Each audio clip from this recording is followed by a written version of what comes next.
Gracia y paz sean con ustedes en el Señor Jesucristo. Amén. Bueno, pues sean bienvenidos. Vamos a estudiar la palabra.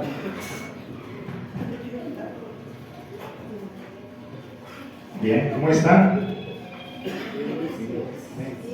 Bien, bendito Dios. Bueno, aquí también hay tristeza este día por nuestra hermana Carolina. Sabemos que Dios es su esperanza y el consuelo para su espíritu. Que Dios la consuele, hermana. Que sea Dios. Bien. Hoy vamos a hablar de Filipenses capítulo 1. Filipenses capítulo 1.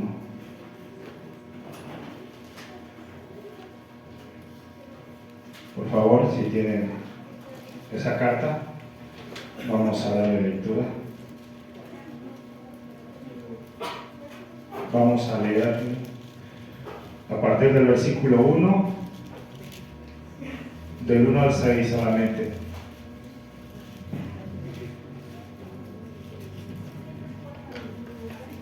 Gloria a Dios. Gracias, Señor. Mi confianza está en ti, Señor, porque tú dijiste: yo edificaré mi iglesia. Gracias, Señor. ¿Lo tienen, mis hermanos? Capítulo 1 de Filipenses.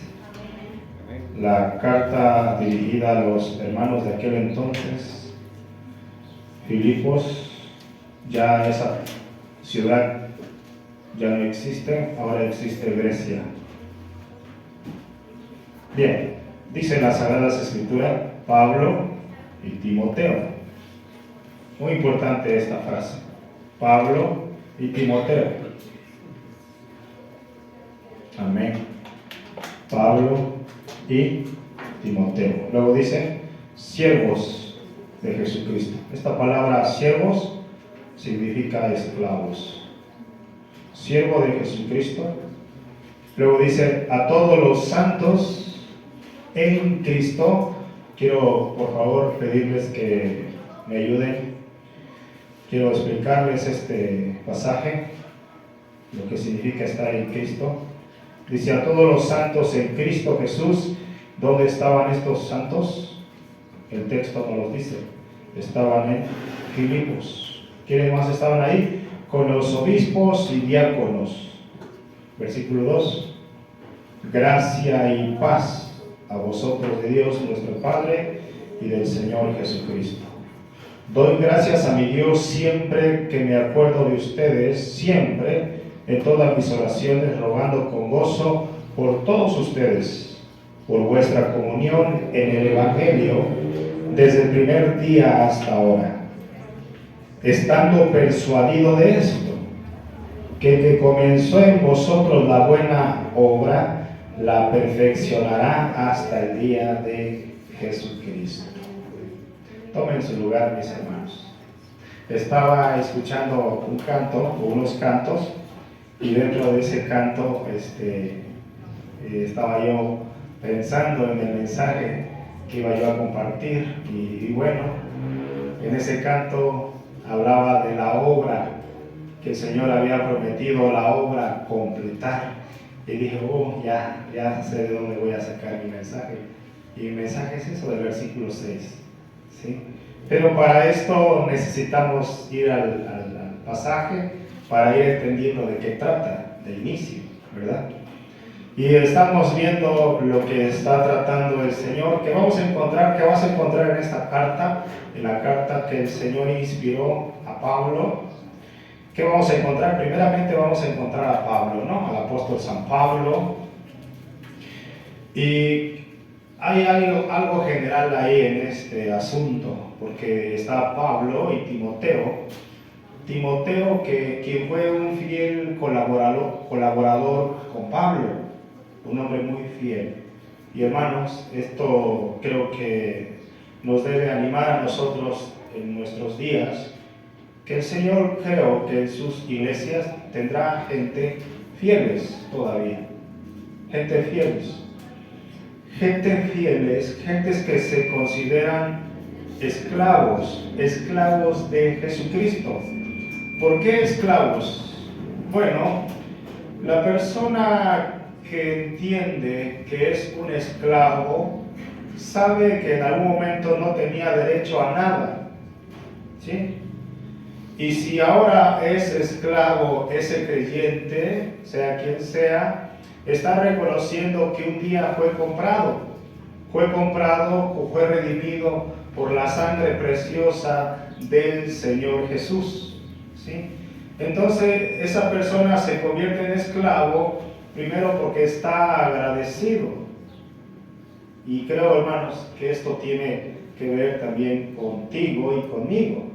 Estamos agradecidos por lo que el Señor ha hecho con nosotros. Pero surge una pregunta al meditar en esta palabra. La pregunta surge y sería muy interesante poderte darte cuenta y decirte: ¿acaso, Señor, soy un esclavo?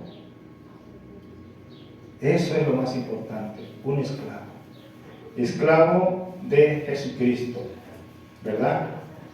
Entonces, esta carta nos da información, primeramente en su encabezado, acerca de Pablo, ¿sí? Nos habla acerca de Pablo, primeramente acerca de su compromiso.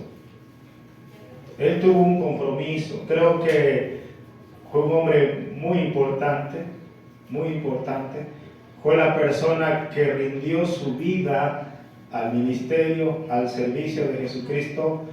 Él fue, como lo dice Romanos 12, quien también el Señor le inspira, él fue como un sacrificio vivo, agradable al Señor Jesucristo. Entonces estamos viendo aquí su compromiso que él tiene, es decir, su fidelidad, porque fue fiel al Señor, le fue fiel, como dije, como ofrenda agradable. Tuvo un compromiso, le fue fiel al Señor, le fue fiel en lo que él creía. ¿En qué creyó Pablo? Él creyó en la persona de Jesús. Él creyó en la obra que Jesús hizo. Él creyó en el Evangelio que le fue encomendado. Esa es la fidelidad que él tuvo. Él creyó en eso. Y si te das cuenta, hablando un poquito del perfil de Pablo, recuerda que él tuvo una vida transformada. Ahora surge la segunda pregunta de tenernos, y es preguntarnos: ¿quieres tener una vida transformada? Creo que la respuesta es seguro que sí. Queremos tener una vida transformada. ¿Cómo se obtiene esa vida transformada? Bueno, tiene que ser mediante el Evangelio, porque en eso creyó el apóstol Pablo. Entonces aquí estamos viendo a Pablo y a Timoteo, lo estamos viendo como siervos, estamos viendo su compromiso, su fidelidad, y que estos personajes, en especial Pablo, fue como una ofrenda al Señor, pero también tuvo una vida transformadas mediante el Evangelio. Y aquí quiero detenerme tantito con ustedes, hermanos. Creo que ese es el propósito. Ese es el propósito de haber llegado a Cristo. Esa es la meta, de tener una vida transformada, pero para que tengamos una vida transformada es necesario conocer el Evangelio.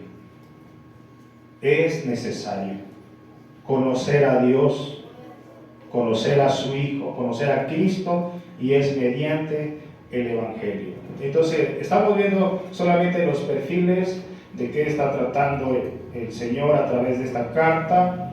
Estamos viendo entonces un compañerismo que había entre Pablo y Timoteo. fieles servidores al Señor, fieles. Y Dios nos permita, mis hermanos, y ese sería el encargo para cada uno de nosotros, estar orando por los colaboradores y colaboradoras de esta iglesia. Por lo menos aquí donde el Señor nos ha encargado de serle fiel al llamado, de serle fiel, de mostrarle lealtad a Cristo, porque es Él por quien nosotros vivimos. Entonces, ¿qué más tenía Pablo? Si el texto de Filipenses no nos lo dice, pero si leemos el resto de las cartas, Pablo dice que él se sentía deudor. Él era un deudor. ¿Deudor a qué? Porque dice que de todos los pecadores, él era el primero. Él era el primero que estaba en la fila. No había manera de pagar. Entonces, viendo el trasfondo de un esclavo en los tiempos de Pablo, un esclavo no tenía derecho a nada, y si alguien le compraba, ese esclavo lo único que le tendría a su amo sería gratitud. Sería gratitud. Y nosotros estamos por gratitud, por las misericordias que Él nos da cada día. Porque si hoy te levantaste y pudiste abrir los ojos y dices, ay, Señor, estoy vivo, es por pura gracia. Es por pura gracia. Y si mañana nuevamente te levantas y estás vivo, es por pura gracia. ¿Sí? Por pura gracia, hermanos. Entonces, él se consideraba siervo, acuérdense, siervo, esclavo, porque él se consideraba como un deudor. No había forma de pagar esa redención.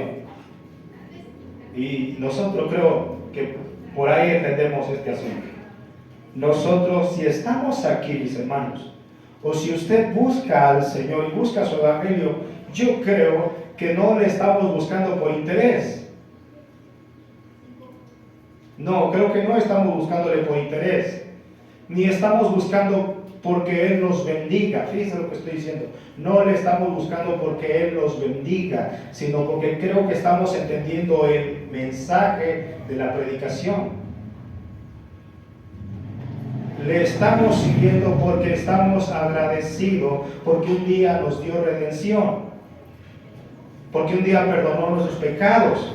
Un día Él cargó en sí mismo el pecado nuestro. Y si estamos en Cristo, ahora es por gracia, sí, pero también de parte nuestra es gratitud. No hay otra manera.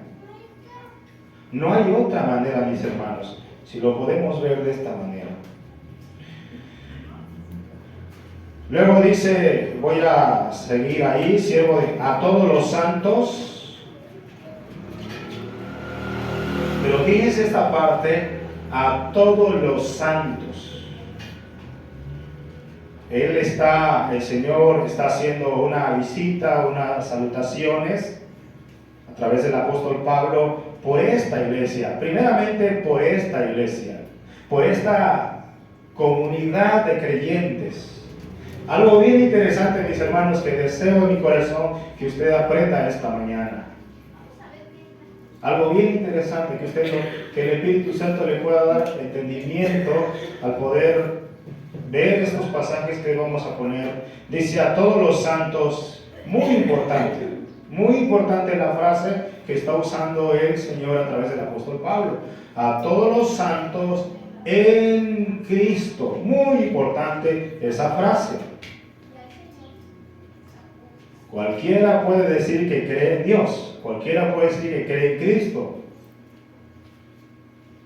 Pero una cosa es creer y otra cosa es tener una relación. Estar en Cristo es tener una relación, una unión con Cristo. Y esto, mis hermanos, ya para nosotros se le conoce como una unión de pacto. ¿Por qué digo pacto? ¿Puede el hombre hacer pacto con Dios? No, no es bíblico. Al menos en el Nuevo Testamento, no.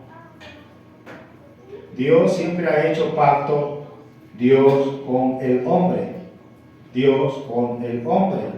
Y en el Nuevo Testamento vemos un pacto que el Señor hizo. No hay otro registro. ¿Cuál fue ese pacto?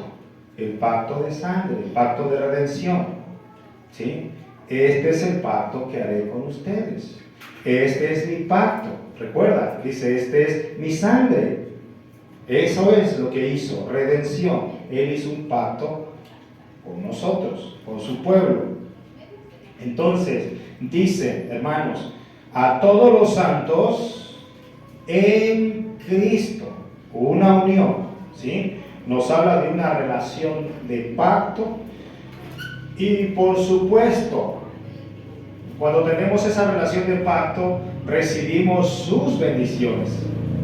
No es porque nosotros andemos buscando las bendiciones del Señor, sino porque Él nos las añade. Eso es muy importante si usted ha estudiado bien la Biblia.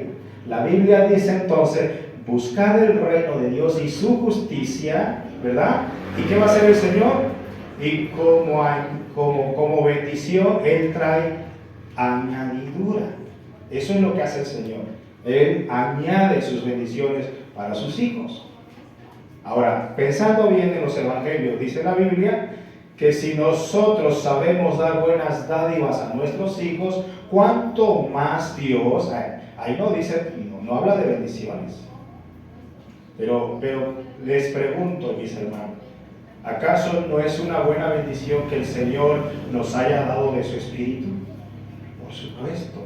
Pero muchas veces nosotros, por no entender bien las Escrituras, lo primero que empezamos a manifestar, a querer, es bendiciones terrenales, materiales. No, el texto que está citando el Señor dijo, el Señor le dará también de su Espíritu a quien se lo pida. Esas son bendiciones, ¿sí?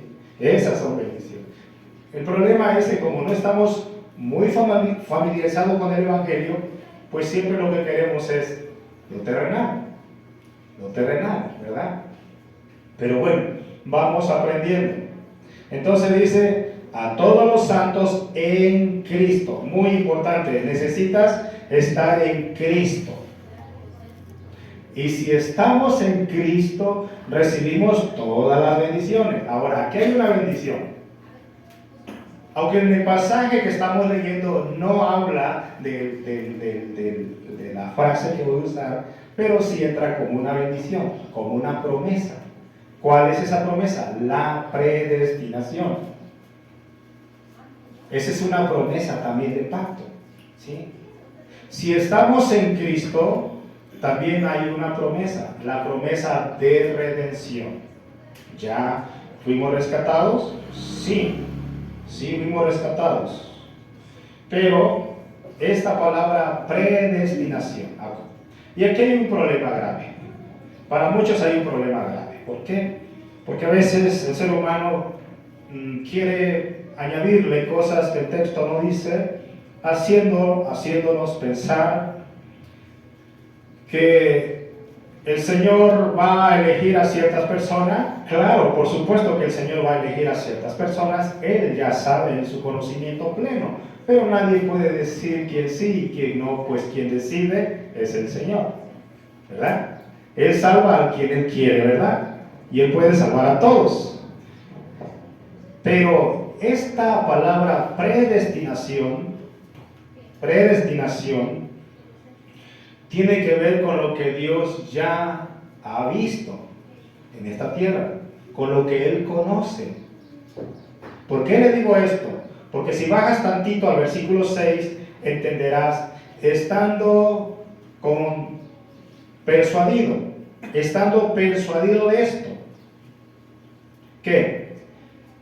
Que el que comenzó en vosotros la buena obra, la perfeccionará. Por eso estoy diciéndole que dentro de este texto estamos añadiendo una promesa, un pacto. ¿Cuál es esa? Oh, bendiciones. La predestinación. ¿Sí? La predestinación.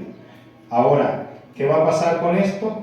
El Señor primeramente lo sabe todo, lo conoce todo, lo ve todo. Y como Él lo sabe todo, Él lo ve todo, entonces el Señor produce en nosotros el querer como el hacer. ¿De qué trata este asunto? Bueno, ¿cuál es el punto? ¿Hacia dónde nos quiere llevar el Señor? La promesa es a que un día lleguemos a ser semejante a su Hijo Jesucristo. Ese es el punto. Parecernos a Jesús. ¿Sí? Y de eso vamos a ir hablando conforme va pasando este tiempo. El asunto es que seamos conformados a la imagen de su Hijo Jesucristo. ¿Dónde podemos aplicar este pasaje? En Romanos 8, 28 al 30.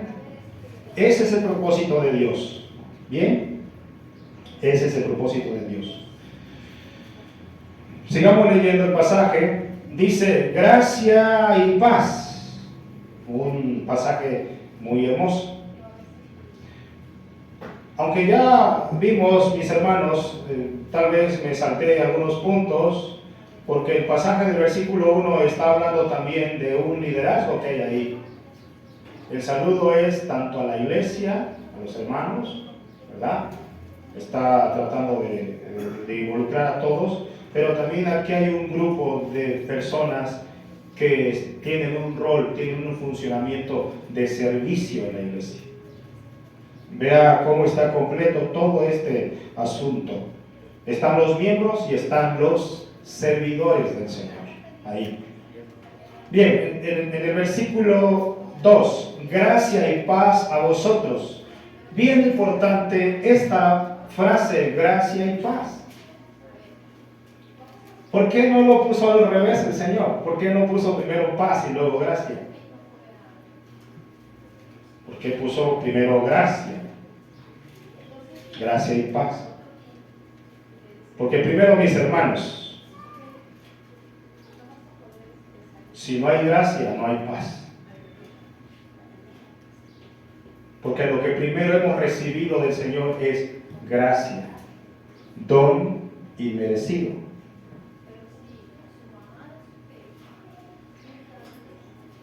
Por eso creo, y le decía a mi hermano Esteban hace rato que platicábamos, ¿por qué creen ustedes que vienen a este lugar? Y se apuran y desde ayer ya están planeando, ¿no? De que no se les haga tarde y que lleguen a tiempo y bien apurados.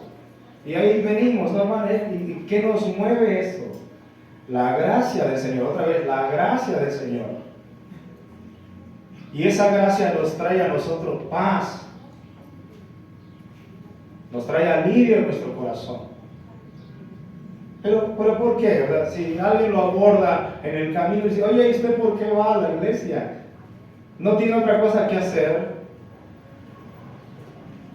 No, es que a mí, en una ocasión, es que un día el Señor me alcanzó, me salvó, me dio de su perdón, sin méritos míos, sin hacer nada, sin ninguna obra. Él me otorgó de su perdón, me otorgó de su gracia, por puro afecto. Por eso es que yo voy. ¿Sí? Primero, hermano, para que haya paz, es necesario que esté la gracia. Porque sin la gracia no hay paz. No se puede tener paz sin la gracia, porque lo que hace la gracia, el regalo, el don inmerecido, es que produce en nosotros obediencia. Porque créanme, a ver, hermano, tráigase a sus hijos. ¿No ve usted cómo se lucha con los hijos? Y vamos a la iglesia, y vamos a la iglesia. No quiere, porque no entiende la gracia. Usted que ha entendido la gracia, entonces sabe que esa gracia le produce a usted obediencia, y lo que quiere hacer es obedecer al Señor Jesús. Por eso estamos aquí. Y por eso estamos en Cristo. Bien importante. Preocúpate por estar en Cristo. Y si estamos en Cristo, recibimos todas estas bendiciones. Bien, Pasemos al versículo 3. Doy gracias a mi Dios siempre que me acuerdo de vosotros. Aquí empieza lo interesante del pasaje, de la narración del texto. Doy gracias. Bien interesante porque el apóstol San Pablo, juntamente con Timoteo y otros colaboradores, llegaron a esta ciudad, ya sea una aldea en su momento. ¿Cuántas personas habrían en esa época? Probablemente unas 200, 500 personas o 1500. Llegó a la ciudad o al pueblo de Filipos. ¿Qué hace Pablo ahí? Él llega y lleva el mensaje del Evangelio.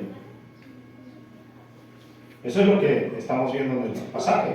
Doy gracias a mi Dios siempre que me acuerdo de vosotros, siempre en todas mis oraciones rogando con gozo por todos vosotros. ¿Qué estaba haciendo Pablo? Aquí empieza como que ver un poco más interesante este tema para nosotros. Pablo está agradeciendo a Dios por la vida de esos hermanos. Pablo está orando. Aquí hay algo bien importante, hermanos, que creo que nos pasa a nosotros. Por lo regular, en estos tiempos, lo que nos pasa a nosotros es que, ¿cómo presentas tu oración a Dios? Por lo regular, siempre lo vamos a poner en primer lugar yo, ¿no? Primero yo, después yo, hasta el último yo. Y a veces lo hacemos con quejas. ¿Verdad, hermanos? Por las necesidades que se viven, por los problemas que a veces tenemos en esta vida. Y lo primero que estamos haciendo es primero yo, primero mi familia. Claro, probablemente no lo entiendes porque tal vez no estás en la situación de Pablo. Pablo era el siervo de Jesucristo.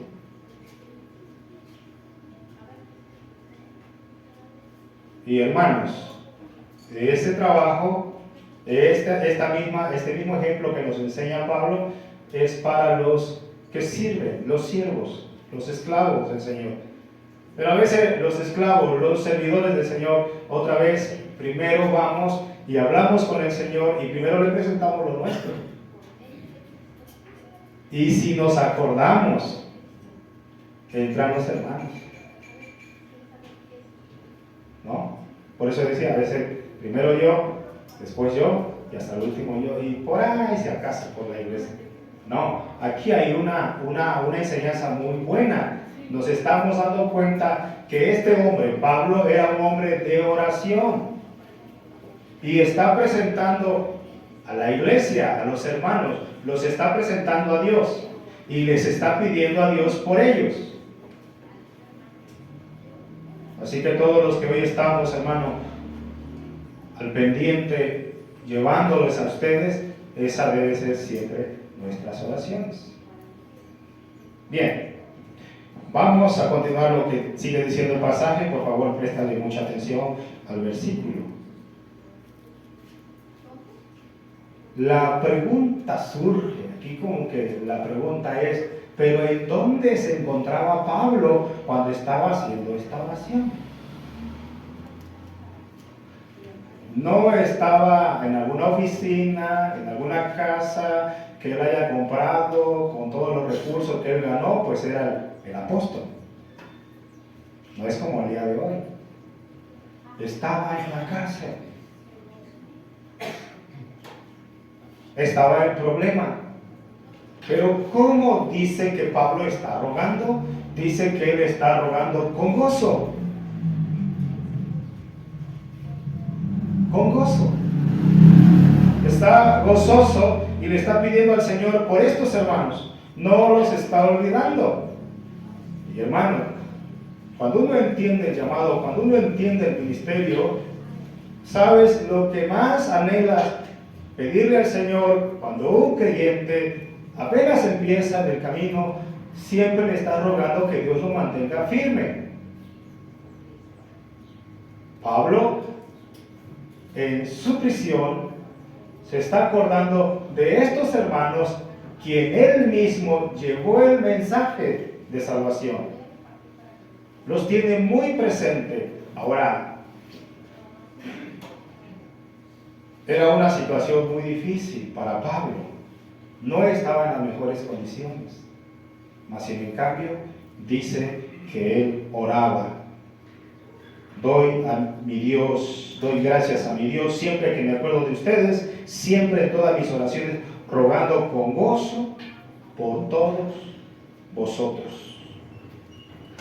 Estaba en prisión Pablo y estaba gozoso.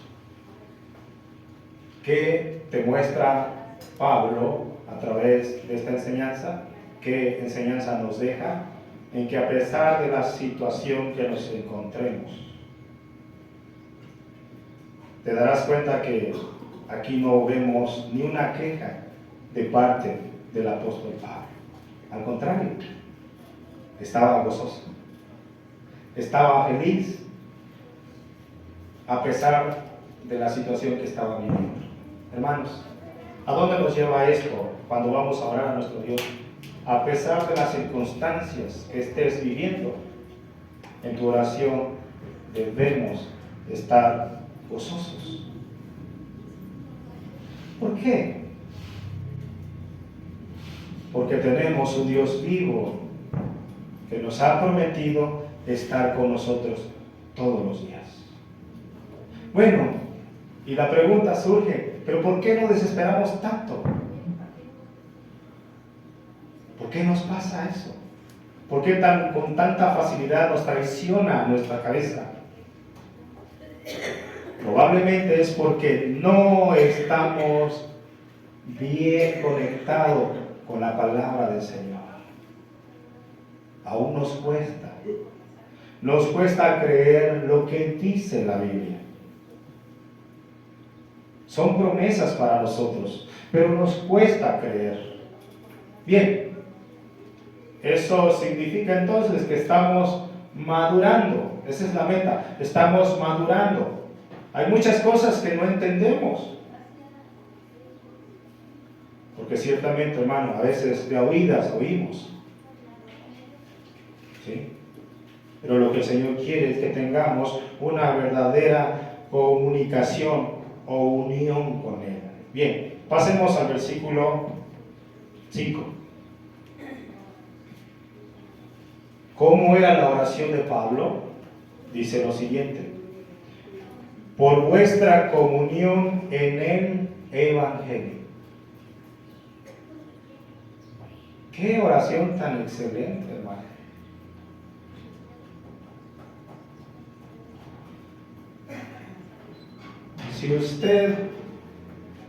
Si usted le preguntara a un hermano, hermana, ¿por qué quiere que ore? ¿Cómo le puedo ayudar en su oración? Hermanos, por favor, le pido que sea usted razonable. Si alguien le ayuda en sus oraciones y le dice, hermano, ¿por qué quiere que yo le ayude en oración?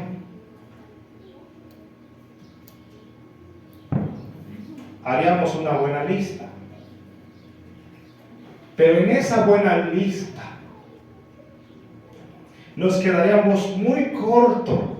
Tal vez se nos olvidaría pedirle al Señor que yo sea formado como Cristo. Creo que por lo regular, lo que querríamos es que Dios nos alivianara, que nos echara la mano con lo que estamos pasando aquí en la tierra. Y no estaría pensando en pedirle a un hermano, decirle, hermano, por favor ruega a mi Señor para que me dé entendimiento de su palabra.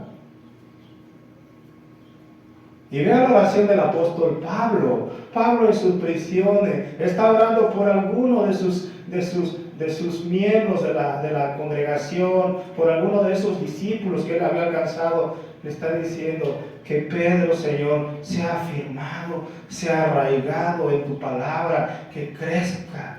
Esa es mi oración, Señor. Señor, si está pasando tribulación y esto y aquello, Señor, por favor, manténlo firme, que confíe en tu palabra, que confíe en ti. La oración de Pablo, en el versículo 5, su oración era por vuestra comunión en el Evangelio. Y aquí quiero detenerme tantito, mis hermanos. Primero, estos hermanos que ya vimos antes de lo que nos narra el texto, es que no conocían a Cristo. No conocían el Evangelio. Vino alguien y les anunció el Evangelio. Pablo viene y les anuncia el Evangelio. No le predica su propia lógica, no le predica con sabiduría humana. No, él les predica el Evangelio. Él les predica de la cruz. Ahí en 1 Corintios 3 él dice, pues no me envió el Señor a bautizar, sino a predicar el Evangelio, a predicar de Cristo y este crucificado. Eso fue el trabajo de Pablo, mis hermanos. Les llevó el mensaje del Evangelio a estas familias, a estos hermanos, a ese grupo de personas, y ellos creyeron. ¿Qué creyeron? Creyeron en el Cristo que creía Pablo. ¿Qué más pasó? Creyeron la palabra, es decir, estaban de acuerdo con Pablo. Y aquí quiero detenerme. Lastimosamente hoy en nuestros tiempos, mucha gente no está de acuerdo con el Evangelio. No está de acuerdo. Cuando se predica una buena doctrina conforme a las Escrituras, mucha gente no lo acepta. Y lo bonito de estas familias, de estos hermanos, es que ellos estaban de acuerdo. Chequen lo que dice a continuación. Por vuestra comunión en el Evangelio desde el primer día hasta ahora. Estaban de acuerdo. ¿Por qué tantos desacuerdos, mis hermanos, hoy con las congregaciones, hoy con las iglesias? ¿Por qué tantas diferencias? ¿Por qué tantas divisiones? El problema es el ser humano que no está de acuerdo con lo que aquí dice. Cualquiera que sea el tema que se vaya a tocar, siempre y cuando esté dentro de la doctrina de Cristo. Si la doctrina de Cristo dice eso es lo que se debe llevar a cabo. Pero el problema de mucha gente en el día de hoy es que no están de acuerdo. Y la diferencia de esta iglesia de Filipos es que estaban de acuerdo con Pablo. ¿Por qué? Porque Pablo enseñaba la verdad. Y Pablo dijo, si viene alguien más y le predica otro evangelio, él les advierte, le dice, no le crean. Es anatema. Y si recuerdas a Pablo en el versículo 10 de Gálatas 1:10, dice, ¿busco el favor de los hombres? Digo, desde luego que no. Si buscara el aplauso, el elogio de la gente, no sería esclavo de Jesucristo. Pero vean mis hermanos, y aquí es donde me gustaría platicar con ustedes. Probablemente entre nosotros, le cueste mucho aceptar la doctrina de Cristo. Probablemente podría decir, es que yo no estoy de acuerdo con esto.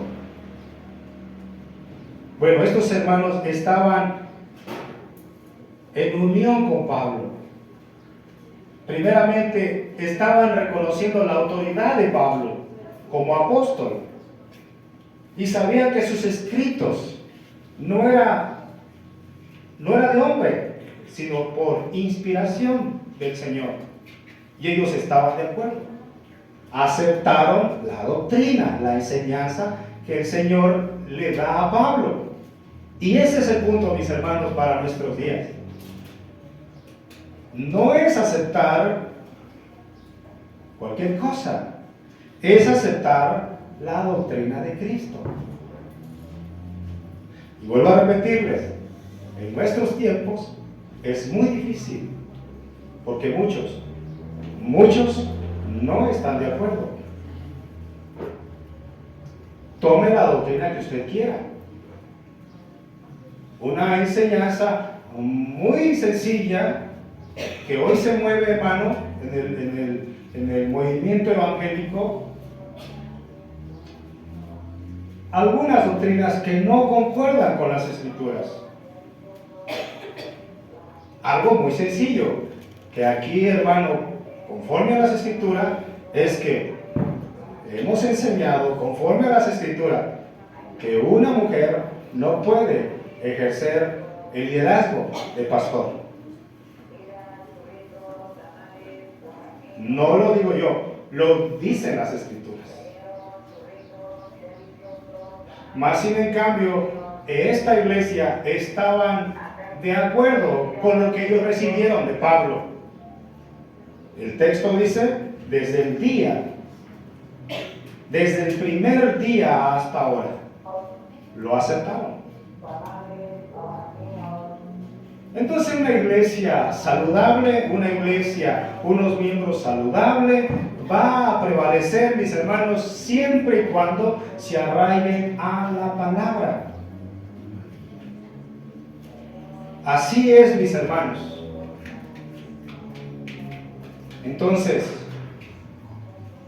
¿por qué? Porque ha sido bien enseñado y porque sabe hacia dónde va. ¿Cuál es el objetivo? Hemos enseñado, y Pablo nos ha enseñado, a no hacer ídolos. ¿Recuerdas a Gálatas 1:10? ¿Busco el favor de Dios o busco el favor de los hombres? Y luego dice, me he hecho sus enemigos por decirle la verdad. Hablar la verdad, hermano, siempre va a tener sus consecuencias. ¿Qué podemos entender entonces en este párrafo, en este versículo 5? Podemos entender que estos hermanos que estamos tratando, ellos recibieron el Evangelio. Pregunta, ¿usted ha recibido el Evangelio? ¿El Evangelio completo? Debemos aceptar el Evangelio completo. Ellos recibieron el Evangelio. Ellos entendieron el mensaje. Y lo único que Pablo está haciendo, está rogando por esos hermanos, para que se mantengan firmes. ¿Lo hizo solamente con esos hermanos, con esa zona en específica? No. Oró por muchas iglesias más.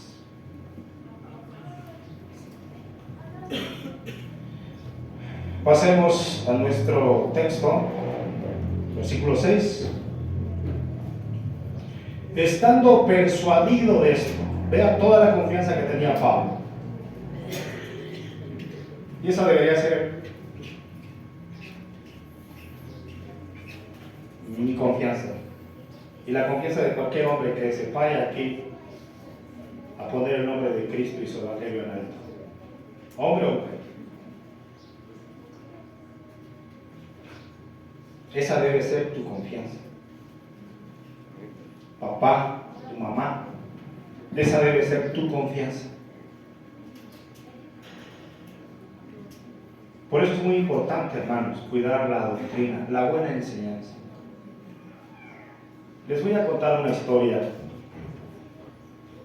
si me da tiempo y ustedes me permiten. Una historia muy breve, sencilla. Hace unos 8 años, entre 8 y 7 años, en una iglesia hubo una profecía de falsos profetas, falsos hombres, burladores, y a una hermana que era muy fiel en la obra de Dios, joven, estaba estudiando para ser enfermera, pero ella tenía un problema en la sangre, tenía lupus. Y en lo que le conocen mucho como ministración, adoración, se levantan hombres y mujeres y empiezan a profetizar.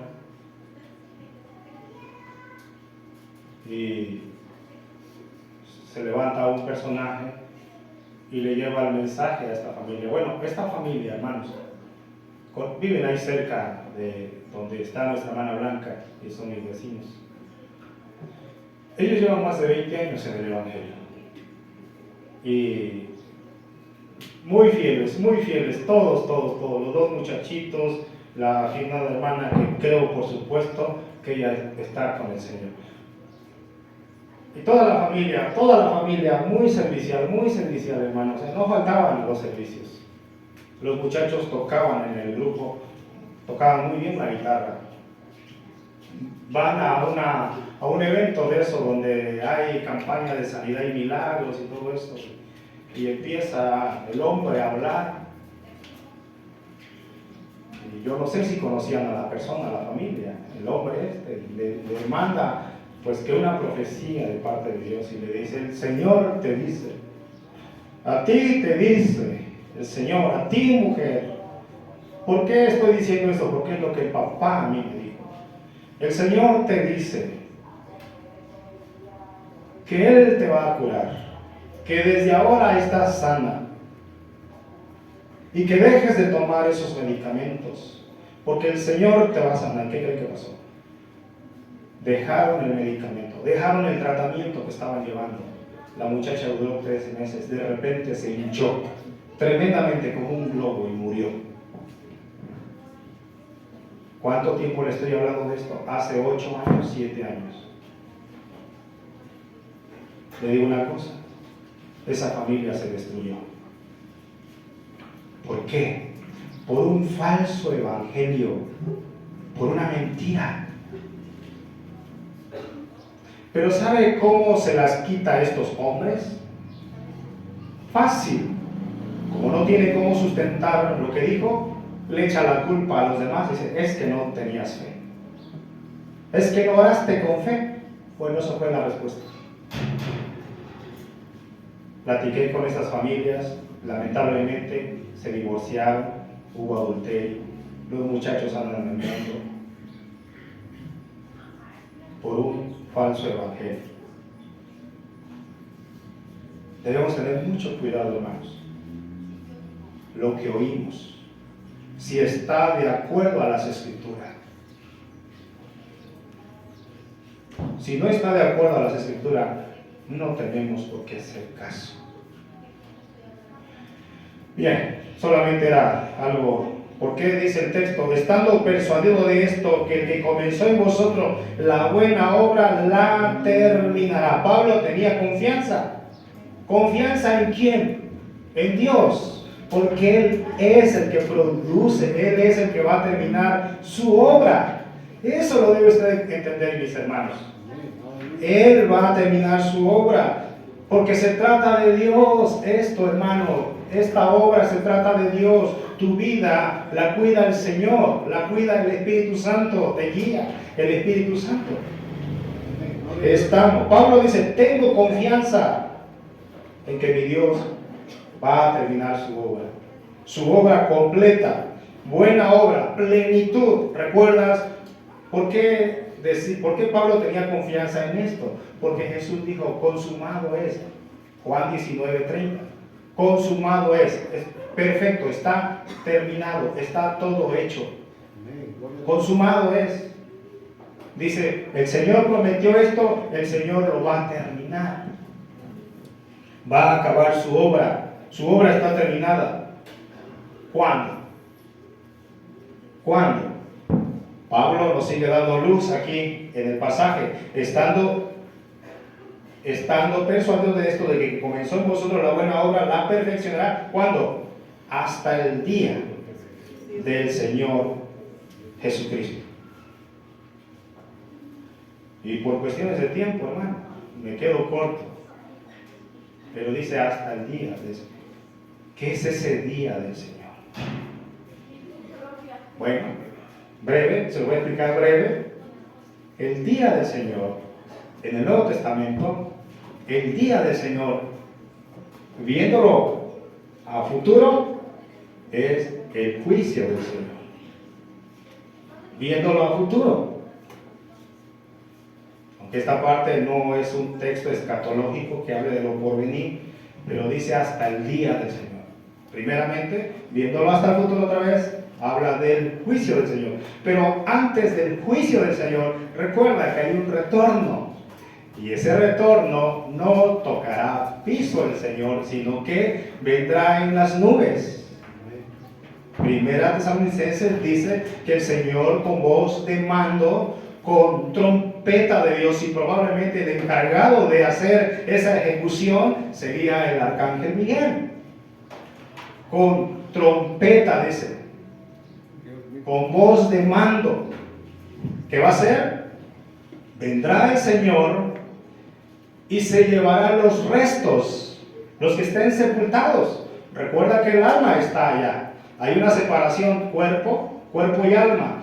Allá está el alma, que va a ser el Señor, se llevará el resto. ¿Qué va a pasar? En el aire, dice el Señor a través del apóstol Pablo, en el aire se juntarán, ¿verdad? Y bueno, hablarle de esto, hermano, sería mucho. ¿Por qué? Porque recuerdas que habrá un milenio, ¿sí? Habrá un milenio, pero quiero hacerlo lo más sencillo. ¿Qué va a hacer el Señor? El día del Señor, otra vez, 2 puntos, el día del Señor, el tiempo futuro, ¿qué va a pasar? El juicio. Cosa que ahí no estarán ustedes, nosotros, ni estarán estos hermanos. Los muertos en Cristo resucitarán primero. Luego nosotros, los que hayamos quedado, los que estemos vivos, seremos arrebatados, transformados.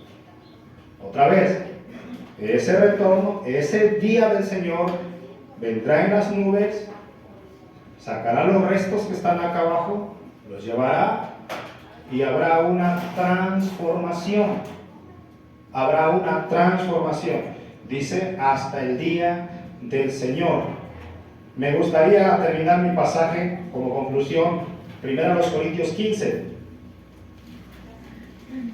Me gustaría hablarles toda la carta del apóstol Pablo a los filipenses, como lo estamos haciendo con Romanos. Pero bueno, solamente algunas porciones, hermanos, para que el Señor nos ayude a entender. 1 Corintios 15, versículo 51 dice: He aquí os digo un misterio, no todos dormiremos, pero todos seremos transformados. ¿Cuál es el propósito del Señor? Transformación. Tendremos un cuerpo semejante a la de nuestro Señor Jesucristo. Dice, en un momento, en un abrir y cerrar de ojos, a la final trompeta. ¿Por qué? Porque se tocará la trompeta y los muertos serán resucitados incorruptible. ¿Qué significa esto? Otra vez va a haber una transformación. Todo nuevo. Incorruptible. Y nosotros seremos transformados. Porque es necesario que esto corruptible se vista de incorrupción y esto mortal se vista de inmortalidad. Cuando esto corruptible se haya vestido de incorrupción y esto mortal se haya vestido de inmortalidad, entonces se cumplirá la palabra que está escrita: terminada es la muerte en victoria.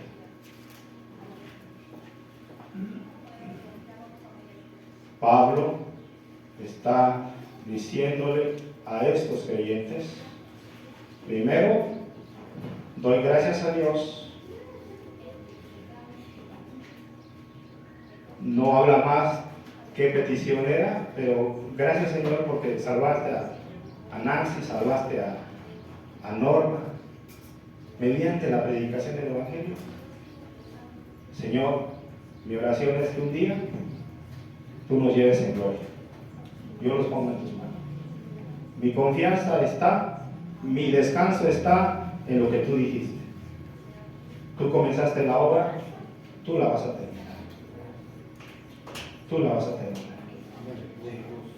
Entonces, Pablo primero presenta los acontecimientos antes y luego su oración de gratitud hacia el Señor, presentándole a la gente que él predicó, y le está pidiendo y le está dando gracias a Dios porque entendieron el mensaje, entendieron el Evangelio, lo aceptaron, ¿verdad? Y después dice el Señor a través de Pablo: mi confianza, mi seguridad está en ti, Señor. Tú lo prometes, hermano. Y esa es mi confianza. Al igual que Pablo, deberíamos de tener esa misma confianza. Pero ¿qué hizo Pablo, hermanos, para que esa confianza llegara o para que esto se llevara a cabo? ¿Qué hizo? ¿Alguien pudiera responder? ¿Qué hizo Pablo? Bueno, se fue a ayudar, bien sencillo. Predicó el mensaje a esos hermanos. Y esos hermanos creyeron. Y Pablo dice: Señor, yo ya hice mi parte. Les prediqué el Evangelio. ¿Recuerdas ahí en Hechos 20, 31 en adelante? Le dice: de aquí en adelante los encomiendo en el Señor y al poder de su palabra.